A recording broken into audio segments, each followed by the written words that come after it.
Pontecorvo was an Italian filmmaker and a 60s Marxist. In other words, he came from a fairly wealthy background and never did a day's work of manual labor in his life. Most interesting, in my opinion, is his film about the Algerian struggle for independence, the Battle of Algiers.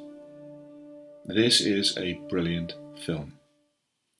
This is a fact which simply can't be argued against. An acknowledged classic, which means you can't go wrong.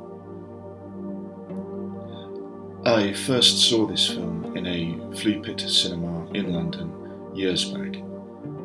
In a sense, it changed my life. How does this happen?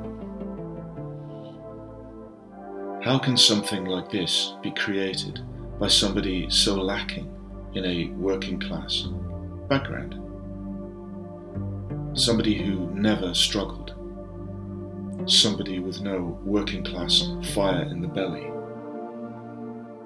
No proletarian scrapper he. I think the answer is as follows. In short, by the mid and late 60s, the Marxist intellectuals had tired of the European working classes. They had been led down. May 68 was the last gasp of a dying movement. The smart Marxist realized that the anti-colonial struggle of the Third Worlders held more promising material. The wretched European working class simply wanted to better themselves, educate themselves, and become middle class. So the great intellectuals lost interest in them. This seems to be an Italian and French trait above all, although it would be applicable to most self-hating, white, European revolutionaries. They looked abroad to find the material for their delusions. To be fair, the end result wasn't always as bad as it may sound. Algeria, 1956. Fast forward.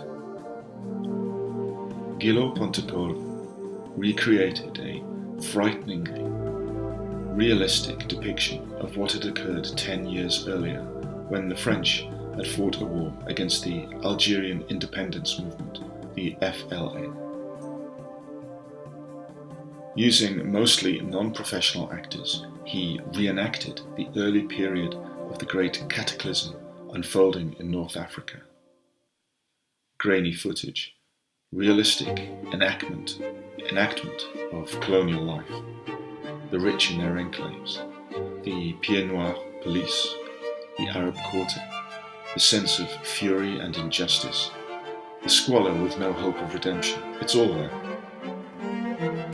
It is not depicted as a religious struggle.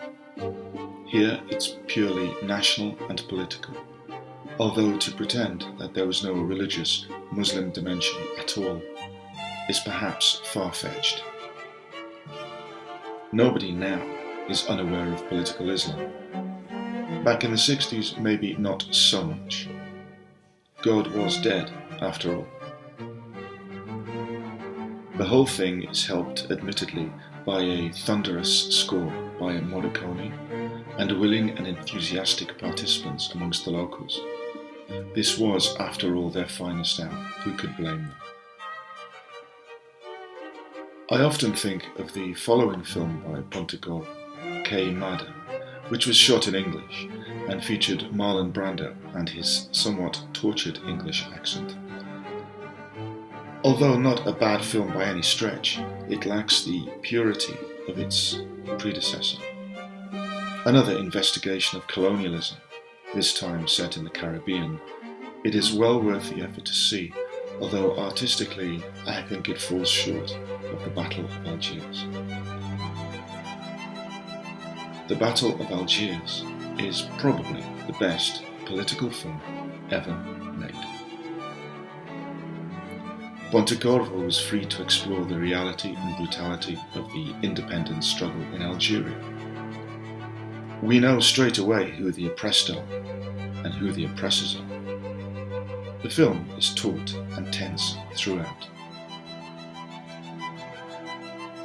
A work of art is a work of art. I won't say that his Marxism was a sham. What do I know? However, the ability to film largely without the constraints of Marxist dogma surely helped. His talented contemporary, Pasolini, hit the same stroke of luck when filming his Gospel According to Matthew. No modern Europe or America in first century Palestine to intrude with their crass materialism and bourgeois arrogance. No need to excuse Marxist economic failures either. Just a story to tell, and they both do it well. Why do so many talented artists fall for the Marxist delusion? It makes no sense really.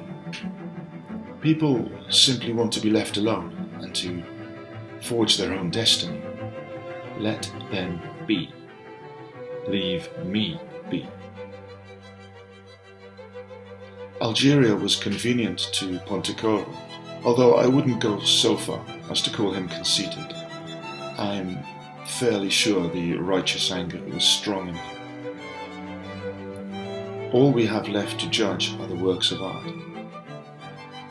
It's easy to dismiss so much of leftist or Marxist art on rational grounds, but it's important to recognize brilliance at the same time. I yield to nobody in my loathing of the current leftist dogma and insanity, but we have to engage with what is good. If nothing else, the Marxists of that era held up a mirror to ourselves, and it would be dishonest to pretend that they are always lying to us. The colonial experience was brutal in many ways. The war fought in Algeria was probably wrong. Mind you, there's no need to be a card-carrying party member to spot that.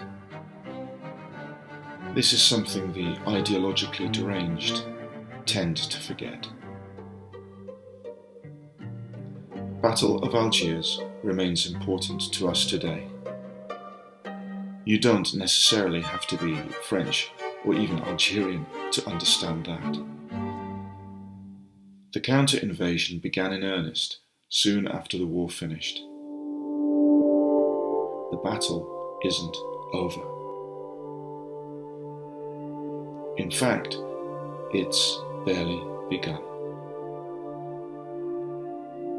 Thanks for watching.